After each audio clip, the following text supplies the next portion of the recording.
ಭಾಳ ಖುಷಿಯಾಗುತ್ತೆ ಸರ್. ನಾವು ಹುಟ್ಟಿದೂರು ಆ್ಯಂಡ್ ನಮ್ಮ ಸಿಟಿಲಿ ಇಂಥ ಒಂದು ದೊಡ್ಡ ಪ್ರೋಗ್ರಾಮ್ ನಡೀತಿರೋದು ಆ್ಯಂಡ್ ಭಾರತಾದ್ಯಂತ ಡಿಸೈನರ್ಸ್ ಅವ್ರ ಕಲೆಕ್ಷನ್ಸ್ನ ಶೋಕೇಸ್ ಮಾಡ್ತಿರೋದು ಆ್ಯಂಡ್ ಸುಮಾರು ಜನ ಸೆಲೆಬ್ರಿಟೀಸ್ ಬಂದು ಅವ್ರಿಗೋಸ್ಕರ ವಾಕ್ ಮಾಡ್ತಿರೋದು, ಅದು ನಮ್ಮ ಊರು ಅನ್ನೋದಕ್ಕೆ ಹೆಮ್ಮೆ ಇದ್ದೇ ಇರುತ್ತೆ.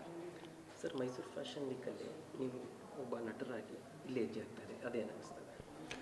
ಸರ್, ನಾನು ನಟನಾಗೋಕ್ಕಿಂತ ಮುಂಚೆ ಈ ಹೆಜ್ಜೆಯಿಂದನೇ ಬಂದಿದ್ದರಿಂದ ನಂಗೆ ಹೊಸದೇನು ಅನಿಸಲ್ಲ. ಬಟ್ ಖುಷಿಯಾಗುತ್ತೆ ಇವಾಗ ಬಂದು ಒಂದು ಶೋ ವಾಕ್ ಮಾಡೋದ್ರಲ್ಲಿ ತುಂಬ ಈಸಿಯಾದ ಕೆಲಸ ಅನಿಸುತ್ತೆ. 30 ಸೆಕೆಂಡ್ ಹಿಂಗೆ ಹೋಗಿ ಬರೋದ್ರಲ್ಲಿ ಅಂದರೆ ಸಿನಿಮಾ ಕಷ್ಟ ಇದೆ. ಸಿನಿಮಾ ಕಷ್ಟ ಸರ್, ಸಿನಿಮಾ ತುಂಬ ಕಷ್ಟ.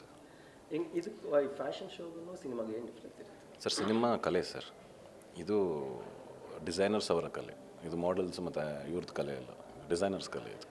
ಸರ್, ಇವತ್ತು ನೀವು ಯಾವ ಡಿಸೈನರ್ ಮಾಡಿದ್ದು? ಕ್ಷಿತಿಜ್ ಚೌಧರಿ ಅಂತ. ಏನು ಅನಿಸುತ್ತೆ ಸರ್? ಖುಷಿ ಆಯಿತು ಸರ್. ಅಂದರೆ ನಾನು ಎಕ್ಸ್ಪೆಕ್ಟ್ ಮಾಡಿರಲಿಲ್ಲ ಎಷ್ಟು ಚೆನ್ನಾಗಿರುತ್ತೆ ಅಂತ. ಆ್ಯಂಡ್ ಅವರು ತುಂಬ ಪ್ರಿಸೈಸ್ ಇದ್ದಾರೆ, ಅವ್ರಿಗೆ ಹೆಂಗೆ ಬೇಕು ಹೆಂಗಿರಬೇಕು ಅನ್ನೋದೆಲ್ಲ. ಆ್ಯಂಡ್ ಖುಷಿ ಆಯಿತು ಅವ್ರ ಜೊತೆ ವರ್ಕ್ ಮಾಡೋದು. ಸರ್, ಇವತ್ತು ಎಷ್ಟು ಜನ ಮಾಡಲ್ಸ್ ಇದ್ದಾರೆ? ಕೌಂಟ್ ಮಾಡಿಲ್ಲ ಸರ್, ತುಂಬ ಜನ ಕಾಣ್ತಿದ್ರು, ಕೌಂಟ್ ಮಾಡಿಲ್ಲ.